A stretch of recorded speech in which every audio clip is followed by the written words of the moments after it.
Well, Okay, good morning. We are still in the Alter Rebbe Shulchan Aruch, chapter 271, Siman Reish Ayin Aleph. We're holding Halacha Yud Beis 12. We're discussing the laws of what's referred to as Poides Mapah Makadesh, which means spread a cloth and make Kiddush. That's the expression the Gemara used. Poides Mapah, you spread a cloth over the bread, Makadesh, and you recite the Kiddush. This is specifically in a case where one begins their meal before Shabbos starts, the meal extends into Shabbos, and once Shabbos arrives, so does his obligation for Kiddush arrive, and so does the prohibition against eating set in until such time that he makes Kiddush. So we discussed the various different laws of how to go about this, considering that on the one hand, there's a break in his meal because he made Kiddush. On the other hand, the meal continues because he didn't do any grace after meals. And therefore, how does he juggle all these blessings? And we had a dispute as to what degree do we consider this Kiddush a break in the meal? Opinion A said, well, it is a full break in the meal. And therefore, after the Kiddush, one has to make hamotzi again on the bread that was just covered, Lecha Mishnah. But one doesn't make hagafen on the Kiddush if they had hagafen earlier in the Kiddush, in their meal. Why? Because hagafen comes in the order of Kiddush. Hagafen comes before Kiddush, before the blessing of Kiddush. You first make hagafen, and then you make the blessing, thanking Hashem for Shabbos. And therefore, because your hagafen is before the break, which is Kiddush, and you're holding the cup, so in holding the cup from before the break to after the break, you're carrying the bracha over with you. And therefore no hagafen. But hamotzi, you would have to make another hamotzi.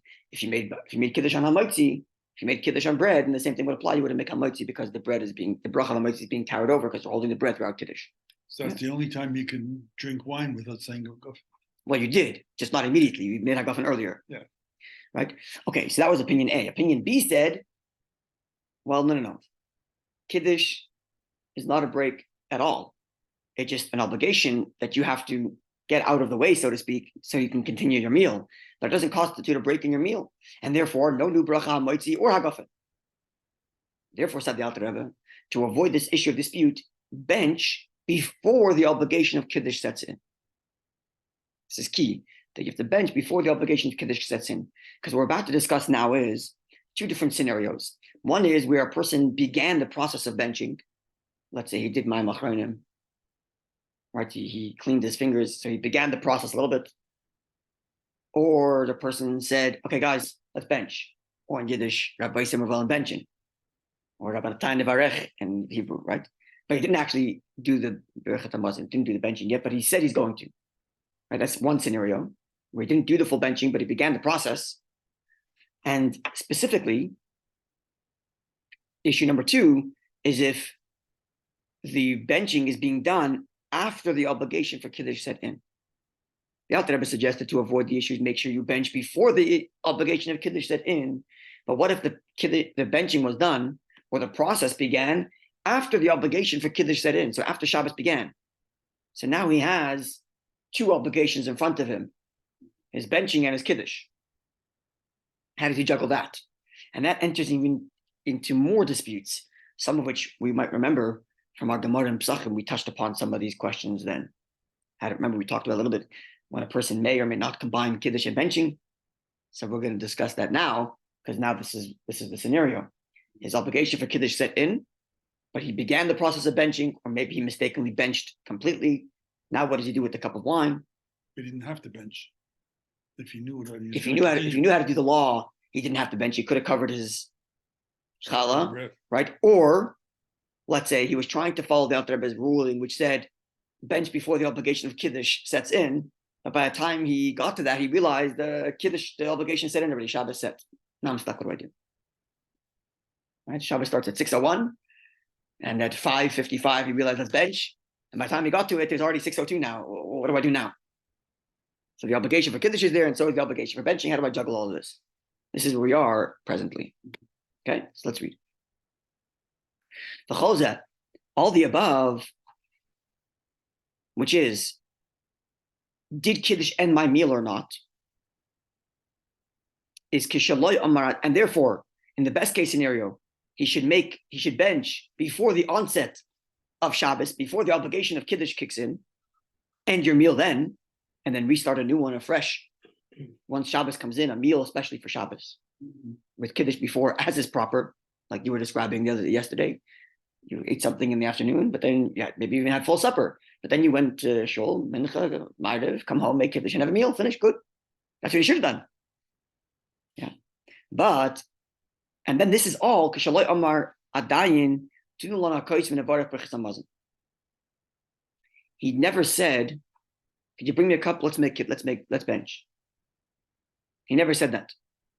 So now he has the option to cover his bread, make the Kiddush as described above. But he doesn't have to say that if, let's say he's sitting at a table of 15 people, and nobody wants to bench except him, so he doesn't have to say that. Well, let's say he did, because he knows his halachas. He wants to bench quick, whatever. He wants to bench before Shabbos comes in, whatever he wants to do. But he says, "Okay, guys, pass me a bechel, let's bench." What I'm referring to. And then someone else says, "Hold on a second. What about Kiddush?" Now what do we do? That's what we're about to discuss now. Well, I'm just referring to me when I'm at the table. I'm the only one benching. So you bench. But I don't have to say, let's bench. No, not necessarily. I mean, no. But this person did say that. He said, "Okay, pass me a cup, let's bench." And if he already said this, so he's already somewhat engaged in his benching. And more than being engaged in his benching, in so doing, he declared that I'm done my meal. Right? We discussed this already yesterday a bit, that the ending of meal is very subjective to my desire to finish eating, especially if I took some action. In this case, I verbalized my intention to end the meal. Because I said, pass a cup, I want to bench. That's right. We discussed this in Kufayin Ches, we discussed this in 178, and we learned this. What are the different things a person can do that ends his meal? So in this case, he said, let's bench. Whether he said this before the onset of the obligation of Kiddush, so he did so before Shabbos began, or whether it was after the obligation for Kiddush kicks in, so it's after Shabbos began. So what does he do now? And then someone says to him, hold on a second, don't bench. You got to make Kiddush. She says, okay, you're right, let's make Kiddush. So now, he has to make hagafen on that Kiddush, even though he didn't bench, because he expressed his intention, my meal is done. And in doing so, he ended the carryover of the hagafen from the beginning of the meal. And therefore, when he makes Kiddush now, having been corrected that he's supposed to make Kiddush, he has to do so with a bracha hagafen. That's the best way to do it. That's the way you can go wrong. Well, I don't know if it's the best case scenario. Well, the best case scenario would have been if he benched earlier, before the obligation of Shabbos kicked in. But here he's not doing that. Here he says let's bench, but doesn't actually get to benching. Mm-hmm. So now he's forced to make a new bracha hagafen on the Kiddush, which isn't necessarily the best because, as we said yesterday, we don't want to, unnecessarily increase in brachas because you run into the risk of saying God's name in vain. Right? Okay, but because he said let's bench, so he declared his ending of his meal. Therefore, when he's being corrected now and he has to make Kiddush, he has to make a bracha hagafen. He has diverted his attention away from drinking. He has declared, I'm done drinking, considering that he said, I want to bench. And therefore, when he makes Kiddush now, he has to make hagafen, even though he hasn't actually benched. But simply because he said, let's bench. Can you clear? Before the Shabbos starts, he had that small meal. Yeah. Could he do it on mashka? Kiddush? Yeah. No, the Kiddush on mashka is, we discussed this already before, it should only be done on wine. It's irrelevant. Okay. Yeah. May not be relevant when you're out there. Let's say, the cup that he holds for benching. Yeah. He's holding that and then what is he doing? We're going to get to that right now. Oh. This is exactly where we're going. Out there, we're setting us up for that conversation. Oh, okay. How do I combine the benching and the Kiddush, if I can at all? All right. It's precisely where we're going. That's right. Beautiful. Okay, so now, Aval in the Kaddish al pas. What if he's making Kiddush on bread? So he said, guys, let's bench. And then someone said, whoa, you got to make Kiddush. So he says, okay, I'm going to make Kiddush. There's no bread. There's no wine on the table. They have no wine. So he's making Kiddush on bread now. Says the Alter Rebbe, Ein tzarich levarach ala hamotzi. No making hamotzi. Even though he said, let's bench. Moreover, v'chein afilum Kiddush ala kos. Even if he made Kiddush on a cup of wine, which, as we just finished saying, he would make hagafen, considering that 2 minutes ago he said, hey, let's bench. Ein tzarich levarach hamotzi ala pasha oichel achar Kiddush. He would not make hamotzi on the bread that he eats after Kiddush. Why? The statement, guys, let's bench.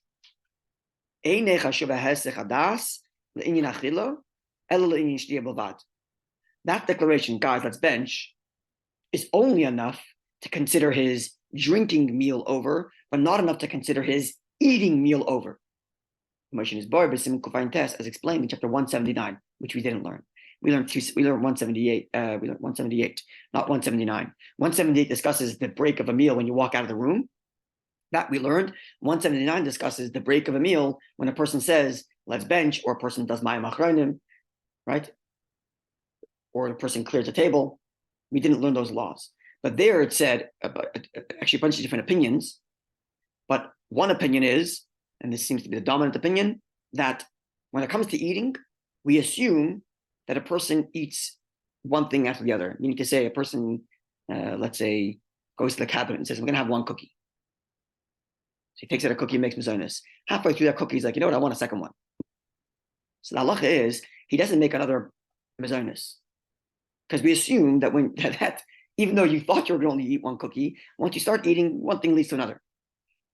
So likewise here too, because even though you said, hey, let's bench, because you ate already, we assume that your eating will lead one to the other. And your declaration, let's bench, was almost expected to be overridden with regard to eating. But with regard to drinking, that statement, hey, let's bench, is considered a break. And therefore, when a person says, hey, let's bench, but then it's told, hey, no, we got to make Kiddush. So for hagafen, he has to make a new hagafen, because declaration, hey, let's bench, ended his drinking meal. But for the hamoitzi, he doesn't have to make a new bracha, because that the assumption that your appetite's going to pull you to eat more overrides the statement, hey, let's bench. And therefore, whether you're making Kiddush on hamoitzi, or whether you're eating hamoitzi after your Kiddush, as you should, no new hamoitzi. Because that statement, hey, let's bench, didn't end your eating meal, it only ended your drinking meal. Clear? What about yesterday, that one? You didn't have to say hagafen because you had done it prior. Because over there, he never said, hey, let's bench. He didn't say it. Oh, so he never ended, he never expressed intent to be finished eating or drinking. Right, but he's saying hamotzi now. He's saying hamotzi because, no, only according to one opinion, he's saying hamotzi because Kiddush made a break. The other opinion says no break. And we said when it comes to a doubt, you go lenient, which means you don't. So when they said, don't make hamotzi, you're following this opinion, right? Well, we're stuck following the opinion which says that Kiddush isn't the break. Because when it comes to brachas, we go lenient. And the lenient view is to not make the bracha. So that would follow the same opinion as yesterday. Correct. This one. Correct. Where it said don't make. Correct. Okay. We're following the opinion which says don't make the new hamoitzi after Kiddush. So that's simply because you have to go lenient. Okay, so I was just thinking of only one. Exactly. That's right. Yeah, very good. Very good. Okay, so this is all if his intention to finish eating was expressed in the words, hey, let's bench. And that statement is only enough to end his drinking meal, not enough to end his eating meal. And therefore, nu hagafed, no nu hamoitzi. Aval bat, im notel kfar yodav mai machronim. If he already did the mai machronim, he put a little bit of water on his fingers and did the thing on the lips. So now it's not just a statement, hey, let's bench. There's actually an action taken to begin the process of benching. But at this point, people tell him, hey, 1 second, what are you doing? We gotta make Kiddush. It's Shabbos. Yeah. Then he does have to make hamoitzi again. So he didn't actually bench, but because he did an action, he wiped the salt off his lips. And that action is only relevant to eating bread. The statement, hey, let's bench, could apply to drinking or eating. And we said before it applies to drinking, not to the eating. But the action of washing your fingers is only applicable to bread. So that action ends your decision to eat more bread. And therefore, when you are just corrected to make Kiddush again, even though you haven't benched yet, so nu hagafen for sure, but even a nu hamoitzi. And if it's tzarich levarach hamotzi, you have to make a motzi. Afilu ala pashim mekadosh Allah, even if you're going to make kiddush on bread. Kol shkenim, how much more so? Shem kiddush ala kois, if you did the mayim achronim, and then you made kiddush on the cup. So tzarich levarach hamotzi, you have to make a motzi. Ala pas on the bread, she'oichel achakach, which you're going to eat afterwards. Shenetilas mayim achronim chashuv hesach hadas, because the washing of mayim achronim, the washing of the hands pre-benching, is considered a break in one's intention to continue eating, gamla in achila, even with respect to eating. Commission is bar shom, as explained there in chapter 179. So is this all the suggestions in the Gemara leading up to the halacha? Sorry? Is this all the suggestions in the Gemara? Oh, this is also the halacha. What's halacha? It's derived from the Gemara, but we're discussing conclusive halacha right now. Different possibilities. Different possibilities and scenarios of what happened, right? Obviously, again, we still remain with the fact that the best thing to do is bench before Shabbos start, as you have been doing and describing. That would be the best case. Bench before Shabbos starts, and a new meal after Shabbos begins with Kiddush and everything. Here it's talking about a person's meal carries over into Shabbos. Yeah. So you bench, you finished. Because things happen. So you bench, you finished, and then you start all over. Only if you did that benching before Shabbos started. Yeah. But once Shabbos comes in, Yeah. now you're stuck with a Kiddush obligation. You can't play with that. And now we get into the scenario where you have to cover the bread, make Kiddush. You didn't do that. You said, hey, let's bench. Then you ended your drinking meal, and therefore when you make your Kiddush, you have to make a new bracha. But hamotzi wasn't finished, and therefore no hamotzi when you continue eating bread. But if you actually did mayim achronim and then realized, hey, Shabbos started, I got to make Kiddush, then you have to make a new hamotzi also. Yeah? Clear? Yeah. Continues. Very good. Even though ordinarily, I want to hear anything else. there's still more coming, don't worry. We are far from done. Not so far from done from this section, but we still have more to go. Now, even though in the best case scenario, the halacha is after a person does mayim achronim, he shouldn't eat or drink.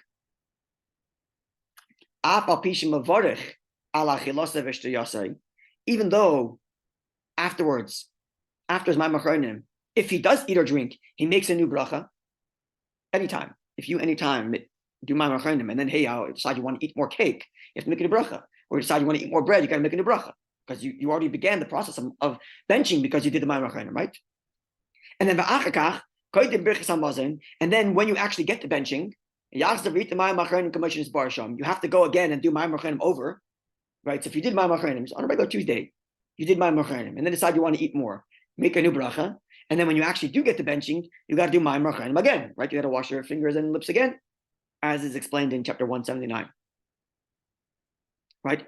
So which means here too, and that's not something you ought to do. You ought to bench once you made a decision to bench and did mayim achronim. But here, you did mayim achronim, and then you were corrected and said, hey, it's Shabbos, you got to make Kiddush. So you have two obligations in front of you. You have the obligation to bench, because you already started mayim achronim, but you have the obligation for Kiddush, because Shabbos set in. So which one overrides?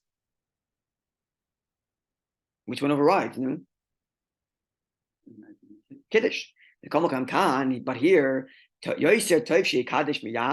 better make Kiddush now, after mayim achronim, before benching, and then eat a little bit, breaking the principle that once you do mayim achronim, you shouldn't eat. You're breaking that principle.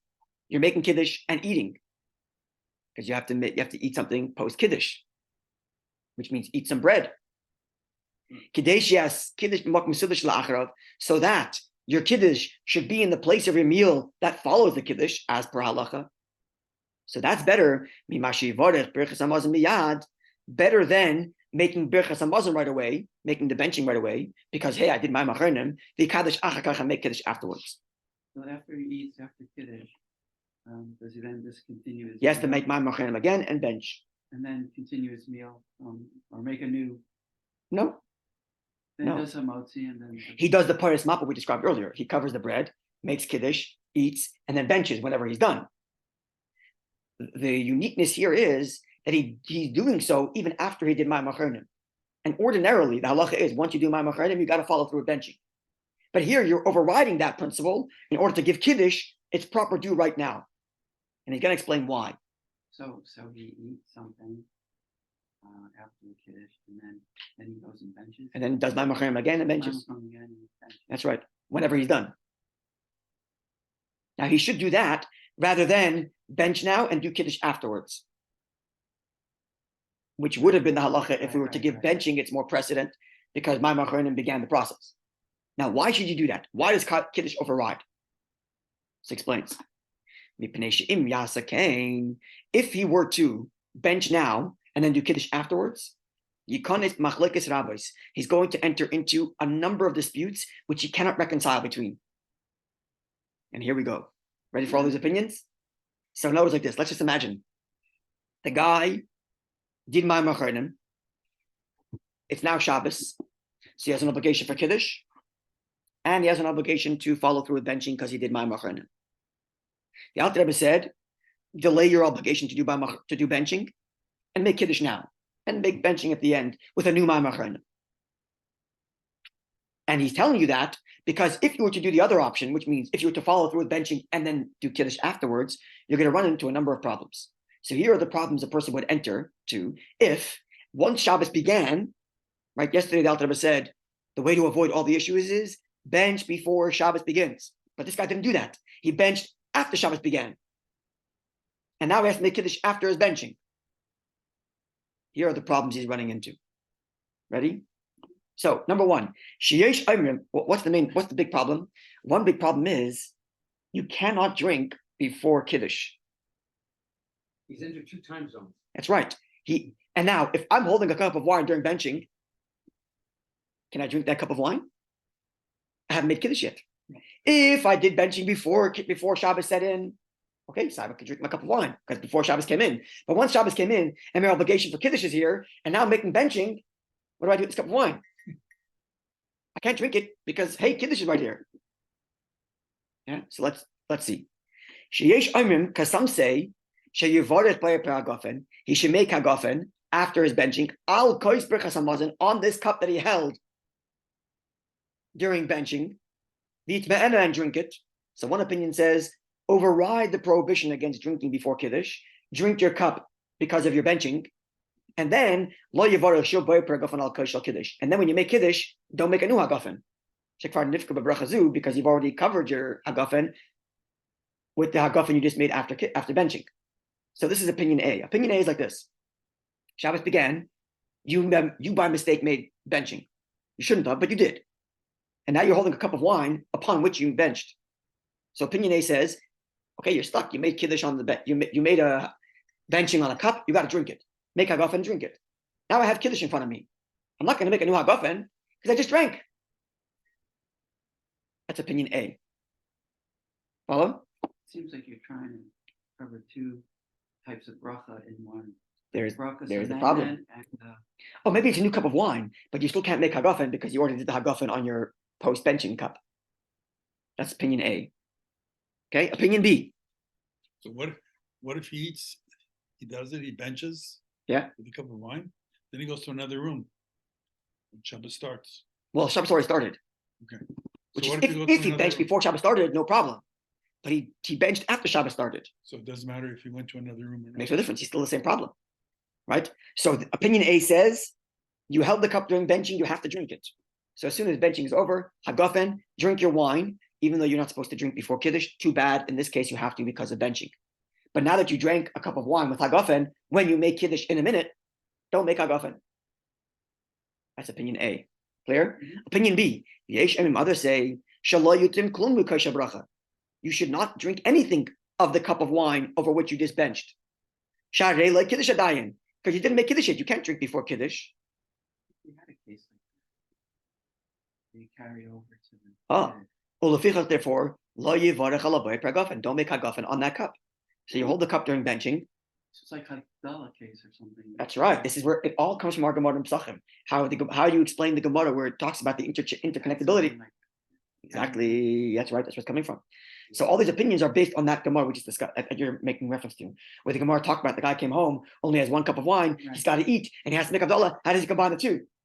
All that discussion, how you understand the Gemara, plays out here. Okay, so that's opinion A was, after benching, hagafen, drink something, make Kiddush, no hagafen because you just made hagafen. Yeah. Opinion B says, sorry, you can't drink from that cup of wine that you made benching over. Because had only 1 cup. Shara Kiddush Adayin, because you didn't make Kiddush, you can't drink on this cup. You didn't make Kiddush. And therefore, Lefichach, Lo Yevarach Ala Bar Paragafen, don't make Agafen. Elo Yanichenu, therefore you make benching, holding the cup. Then Yanichenu, you put it down. Ad La'achar She'itim Mekoshal Kiddush, you pick up another cup of wine, make Kiddush, drink something of that, because you just made Kiddush, and then go back to drink your cup of wine from the benching. Then you also drink a little bit from that cup. But there's It's a better bracha not to this eat time each in the Kiddush. Yes, there's a bracha and a hagafen in the Kiddush because you benched. You didn't say. You didn't make hagafen. So opinion A says you benched, make hagafen, drink, make Kiddush, no hagafen, and drink your wine. Opinion A. Opinion B says bench with your cup, put the cup down, pick up cup B, make Kiddush, drink something, then put that down, pick up cup A, and drink some. There's no way you can possibly converge and keep these two opinions simultaneously. There's no scenario in which you can cover both of these opinions. Because either you're drinking before Kiddush or you're not drinking before Kiddush. You can't cover both. Right. And what would be the only way in which you can cover both is if you held the same cup all the way through Kiddush. But are you allowed to do that? In the Gemara, can you or can't? Only when? Only had one cup of wine. Only if you have one cup of wine. And therefore, you cannot cover both opinions. To go and make Kiddush on the same cup you held during benching. You can't do that. Benching is its own holiness. Kiddush is its own holiness. One cannot make two holy recitations on one cup. You cannot make mitzvahs into bundles unless you only have one cup. But you have more than that. That's a leniency that we cannot take. And therefore, says Alter Rebbe, best case scenario, bench before Shabbos starts. And then start a meal later with Kiddush. Best case scenario. If you began the process of benching, but you didn't actually bench, right? Yeah. So you did Ma'amar Chronim, or you said let's bench, whichever one. Don't go to your benching. Break the rule of making benching right after Ma'amar Chronim, and put your Kiddush now. And that way you can drink that cup of wine without a problem. New bracha, because you did the Ma'amar Chronim, but at least you're doing Kiddush properly without running into an issue of combining cups of wine. And then you have to eat something, because Kiddush has to be followed by eating. So you eat something, a bracha on that too, because you did Ma'amar Chronim. And then bench. That's the thing. And that's it. You have to break that rule. So you have to eat something. You got to break the rule, and then do Ma'amar Chronim a second time, which is a much less severe issue than running into the issue of how many brachas do I make. Because in that case, Ma'amar Chronim, again, it's not the worst thing in the world. There's no blessing over Ma'amar Chronim. It's just a question of putting water on your lips and going that, and you say there's a small prayer to be said, which is basically psukim. There are verses from Torah. Okay, so you do it again. Rabbi, there are three elements taken into consideration. First one is the time zone. Time's one issue. More important, go back. Intention. Yeah, intention of when you finished eating. Exactly. Intention, time zone. Time zone of where you are before Shabbos, after Shabbos started. Exactly. Object. And then the object, what you have, which is it benching or is it Kiddush? Exactly. And what's the preference? Yeah. Exactly. And then with regard to putting the three elements together, what is the solution? That's correct. The best legislative. That's right. Okay, so now we have tomorrow, God willing, we have another issue. Everything we just said till now is a question of how do I combine the cups of wine, considering that I have one from benching and one from Kiddush. And therefore, to avoid that, make sure you make Kiddush before you bench. Okay, with the Potus Mapah covering the bread and all that. Now, what happens if I'm sitting alone? Which means I'm doing benching without a cup of wine. Should I bench first and then do Kiddush? Should I bench first? The issue we said now is, if I bench first, I'm going to run into a question of what do I do with the cup of wine after Kiddush, after benching? What if I have no cup of wine because I'm eating alone? Should I bench first and then make Kiddush afterwards? Not so simple. That we will get to tomorrow, because we run into another issue. And the other issue is, after I bench and I make Kiddush, I got to eat again, right? Which means I just made a break in my meal completely unnecessarily, because I was going to continue eating afterwards. So I just did a whole benching that I could have avoided. How many of God's names was in there? That's the issue we're going to run into tomorrow. But I thought the law was once you start benching, you have to drink the wine. That's To finish the benching. You do, apart from the fact that you're not allowed to drink before you make Kiddush. Yeah. So according to one opinion, that overrides. And therefore delay your drinking until after your Kiddush. Other opinion says, no, you're right. You have to drink wine right away and break the rule of not drinking before Kiddush. And because you can't reconcile these two opinions, therefore make sure you do Kiddush before benching. Now tomorrow we're going to see even someone who's alone, who doesn't have a cup of wine and benching, should still do Kiddush first. And that way, as we'll see tomorrow, he has his meal right after Kiddush without unnecessarily introducing an extra benching. It's only for fat people. Okay, God willing, tomorrow. Beautiful, a wonderful day. And when the halacha clicks, it's beautiful. All the elements. That's right. Thank you, Rabbi. Yeah. Have a good day. I will never have a meal before. Yes, do it properly. That was like a very dense package. There's more coming. There's more coming.